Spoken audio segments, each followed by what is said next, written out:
It's a basement find. Do you think it'll run?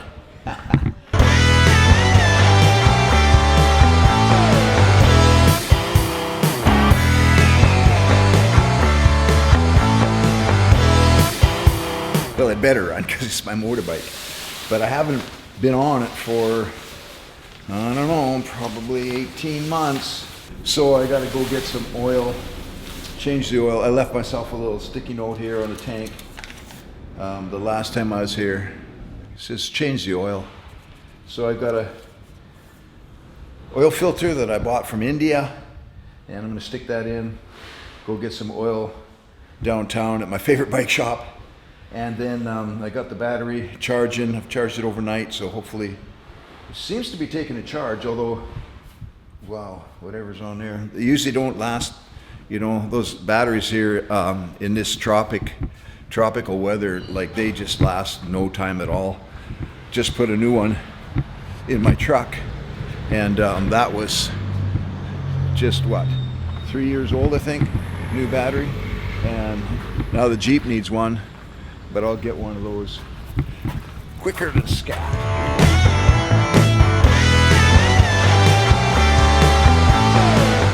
ดีครับ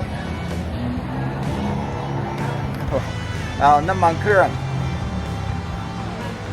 ของ4จังหวัดนะครับปริมาณน้ำมันใช้ขนาดไหนครับมันใช้3 ลิตร3 ลิตรครับเป็นน้ำมันสั่งพร้อมร้อยไหมซินเทติกยูรี่ซินเทติกหรือว่ายูรี่ซินเทติกเลยคิดว่านะดีกว่าเนาะมันต้อง5W50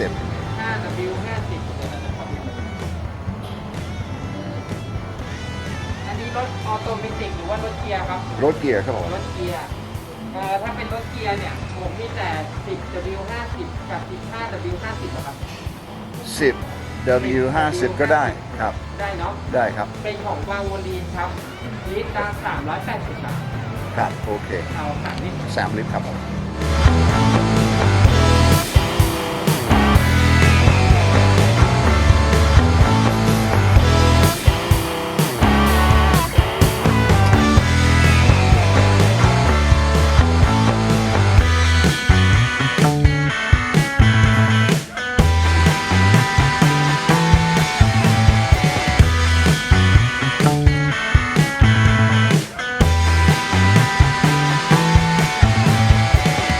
Last time I was in India, I bought a couple of these oil filters, and they are 80 rupees, I think, in India. That's $1 US. Or you can buy them on eBay in the States for 45 bucks, plus $25 for shipping. And the oil filters are upside down because we're on the other side of the world. But that's the joy of having an Indian-made motorcycle. You go to India and get your parts. Like, can you imagine $1 compared to 45 bucks plus shipping? And then the oil, this is expensive. It's racing motorcycle 4-stroke engine oil, 1050 weight. Yeah, 380 baht a liter, and they needed 2.5 liters, 3 liters. So that was 15 bucks a jug. So yeah, all in all, and I didn't have to buy a battery, so I'm ahead of the game, aren't I?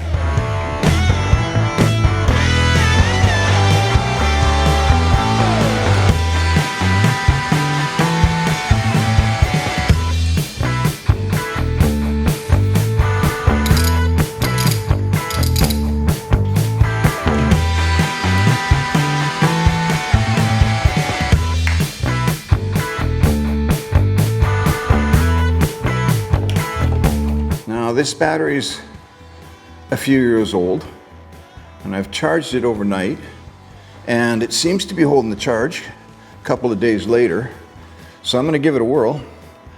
You don't ever feel like buying a new battery, but you know, sometimes you have to, so we'll see. Okay, here's the plastic hose for draining, and I filled it up with distilled water. Keeps it efficient. Now, I've had big bikes in Thailand, that's what they call them here, big bikes. I had a 750 Suzuki for a long time, a 900 Kawasaki, and you know, to find a battery for them, or tires, was terrible. Like, because they're imported bikes. Actually, the Suzuki was imported as parts. And so when it comes time to get in a battery, it's really hard to find one. So there's a shop downtown that has a sign outside that says every size and style of battery. And I walked in there one day and I said, seriously, you guys serious about that? And they said, yep. And I said, okay, I need a battery for my Royal Enfield.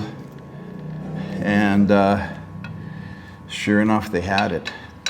So I'm not too worried, I can always get another one, just that they cost a bit, right? Royal Enfields are not like Japanese bikes. They're not as finely built, and the stuff is tight, hard to get at, just because of a lack of engineering. Whereas Japanese bikes are so well engineered, you know. But anyway, so Royal Enfield is the longest running production bike in the world. Okay, from the late 1800s all through 1900s, and now already into 2021, and coming out with new models. And there's a new model of this one out that's a 650 twin. Oh boy, I think I should have one of those. And but otherwise, they produced the same models for years and years. Basically, they moved it from England to India because India wanted the bikes for their military, and England was kind of, it was in that age when, you know, everybody stopped producing BSA and Triumph and all those guys. They were kind of all done, right? And so they just shut her down. And now, of course, you can get Triumphs. They're made just up the road here in a factory and shipped to England, and they're supposedly British bikes. Well, let's see what the chances are. Yeah, 550 days later.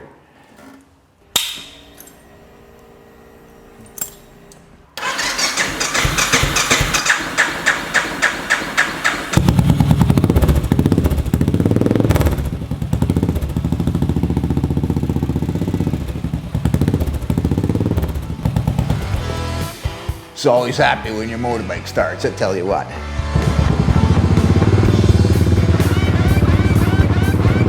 And kids say that there's a shop just up the street here, a few doors up, motorbike repair shop that has compressed air. Crazy thing is I've got 4 air compressors in my shop, 1, 2, 3, 4, and I think most of them work, but by the time you find an air hose, all that kind of stuff. I bought 2 whiskey bottles full of 95 octane gasoline from these guys.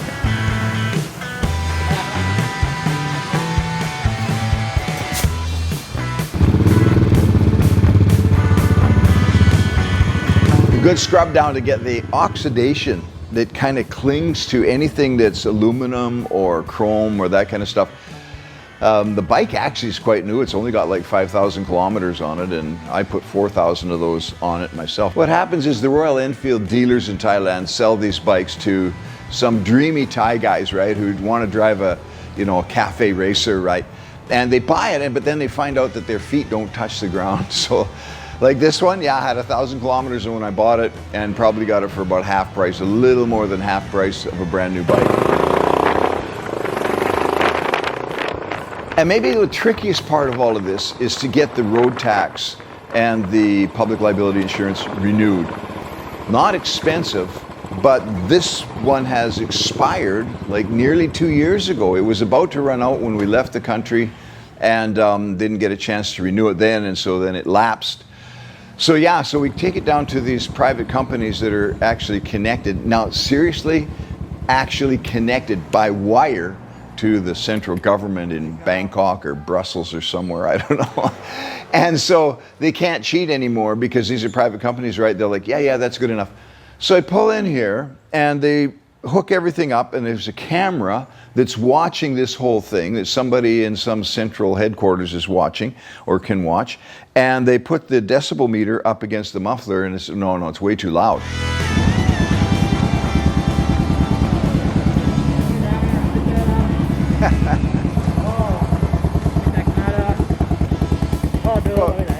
เดิมมีอยู่ครับ ไม่ใส่ท่อเดิมมาเกินอ่ะ ใช่ไหมมันดังไปอ่ะ ดังไป And they used to be able to just cheat that and say, never mind, we pass it. But they can't now because it's all recorded digitally through this machinery computer setup that they've got.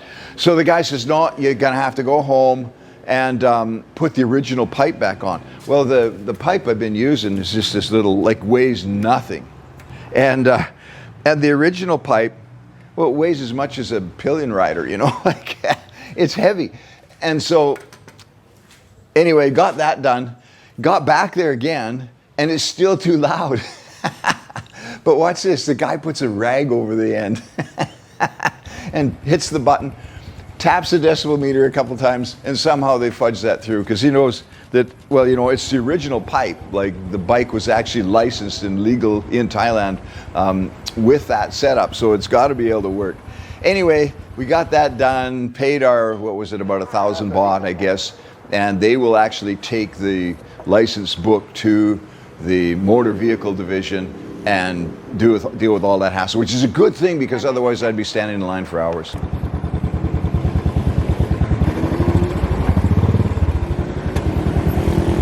You can't ride a motorbike without a mask. That's illegal and you'll get caught and fined. And you can't ride a motorbike without a helmet because you'll get caught and fined. And you can't ride a motorbike with 3, 4, 5 people on it, right? Here's a scooter that has 3 people on it, a little boy at the front. He notices I'm a white guy and he's pointing it out to his mom. Hey, look, there's a white guy. And she's like, yeah, shh. And so they've got masks on, but no helmets. 60, 80% of the motorcyclists around town have no helmets, but everyone has a mask. And you just want to tell them, you know what, your chances of dying from not wearing a helmet are like many times higher than they are of dying from not wearing a mask. And that brings me to one more thing. You know, waltzing is 2 steps forward and 1 step back. And life is kind of like that, isn't it? And we spent probably, our team of students and Maddie and I, good 8 hours yesterday reorganizing the garage, the storage rooms. There's several storage rooms in other areas, the outside yard and that kind of thing, to try to get things back into some semblance of we know where things are and we know what we have. I went and bought some hardware last week for a renovation I was doing in the kitchen, and it turns out yesterday I found the exact same stuff in a box that we already own. So there's a lot of that kind of stuff. So that, you know, the 1 step back really allows us to reorganize and become more efficient for the 2 steps forward, because now we're going to know what we have, we're going to know where it is. It's going to save us a lot of time running to stores and that kind of thing, and just a lot of time looking. Now I still haven't found my wrenches, my combination wrenches. Like, I got a beautiful set.